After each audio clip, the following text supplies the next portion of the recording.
Hey guys, Marisa, KitchenTableStamper.com. I've got project number 2 for the Holiday Catalog Debut Bingo in my Rolling Meadows home studio.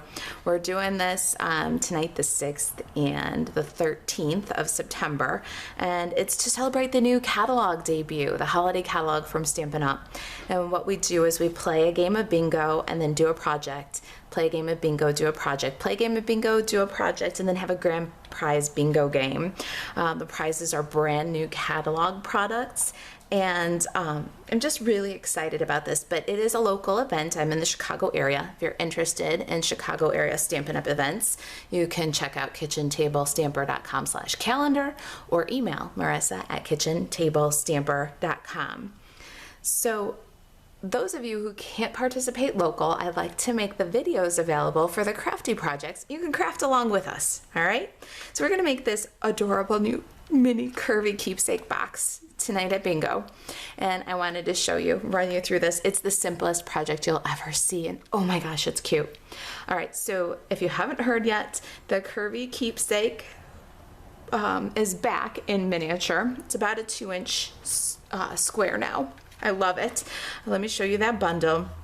You can get the mini curvy keepsake box with the tiny keepsakes stamp set. Bundle them up, save 10%. I highly recommend both together because look at that gorgeous plaid. Isn't that just the cutest thing you ever saw? All right, I think we're gonna actually, and I didn't set it up that way, I think we're gonna do the next one in the candy cane stripe because then we have a sample of both.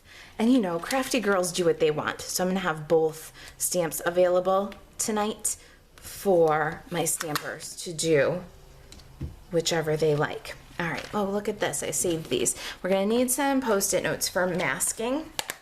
And let's get started here. I'm gonna show you what we got. I worked right from the kit. So this right here is our curvy keepsake. I cut it from Whisper White. About a 5.5-inch square is what you need. So you will get 2 out of a sheet, which is awesome.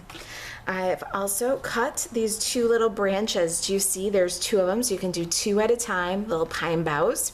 This is shaded spruce. And then I cut the little square tag. Of course, it's underneath the pine boughs. There's a bunch of different shaped tags. Hearts, stars, a teardrop, an oval. They're all stitched around. And then, of course, the little square that I love so much. This is the square. So we cut one of those from Whisper White. That's our die cutting. Already done ahead of time because it's just a bingo kit. And then I've got 3 little real red rhinestones. My Stampin' pad is real red. This, you're not going to believe how fast and easy this is. I got some linen thread here, and it's probably about 10 to 12 inches. All right, so the first thing I want to do is protect our work surface and get our ink pad ready here. I'm going to ink up this Merry, Merry Greeting in real red and stamp it low on the tag, low of center anyways. We need a little room for those rhinestones and boughs. Slide that aside. Now, here's our curvy keepsake box, and we want to do the slat sides with the pattern. So what I like to do here is grab some Post-it notes, and I want to mask off along the score line. Then I'm going to take some little guys and mask off the wings because I only want pattern on the slat sides. We're gonna ink our candy cane stripe with real red. Just love this gorgeous pattern. This will be awesome for card making too. Maybe we'll bring that in for card making in a future video and show you. All right, we're going to stamp the candy cane stripe. Now you want to take a little extra time and a little smidgy bit extra pressure where that little slot is. Let the ink transfer. Let's see, this is the first image with this stamp, so sometimes they can be spotty. Not at all. Look at how gorgeous that is. Oh. Okay, enough of that. We're gonna mask the same way and repeat our stamping. Look at how beautiful that is. Let's get all this clutter out of the way so you can see how gorgeous. What a beautiful impression that stamp makes, and that rectangle size is going to be perfect for so many things.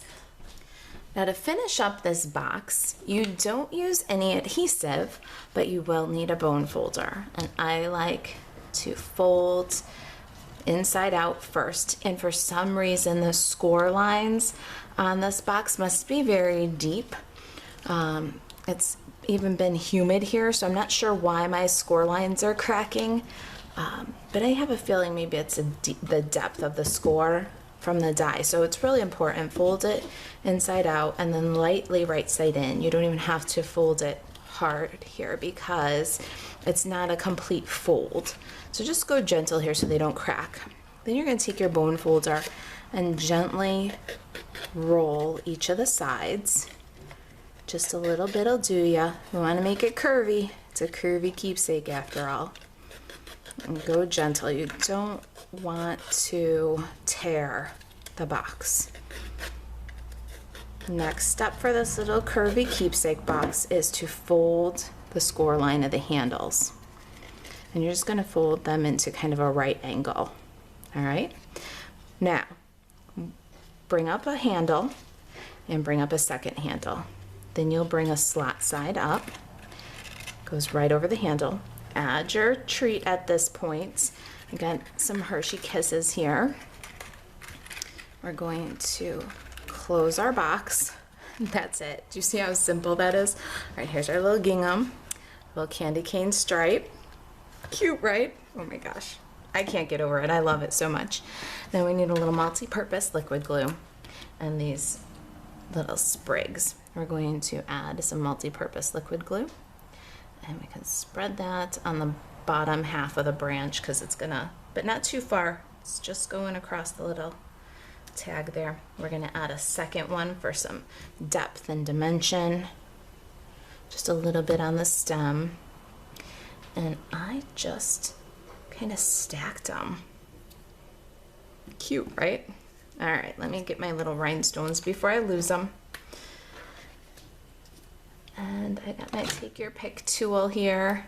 We're gonna just pop these guys off of the plastic and onto the tag. We don't want them to compete with the little bow, so I'm kind of putting them off the side here. Budge them right up close to the hole in that little gift tag. I'm gonna slide the linen thread through the handle on the curvy keepsake and then through the hole in the tag. And now we'll tie our little tag in a pretty bow. You want that linen thread to make a bow right over the stem of that bough, so it kind of looks like it's holding together the little bunch. I made it long so we could have a little bit of a loopy bow. Pull it to the side of the handle here. And then let's trim off the excess. Does it get any faster, any easier, or any cuter than that? Oh my goodness. All right, so if you've got questions about Chicago area Stampin' Up! Events, about the new holiday catalog from Stampin' Up!, if there's anything I can do to help you stay crafty, email Marisa at kitchentablestamper.com. Thanks for watching.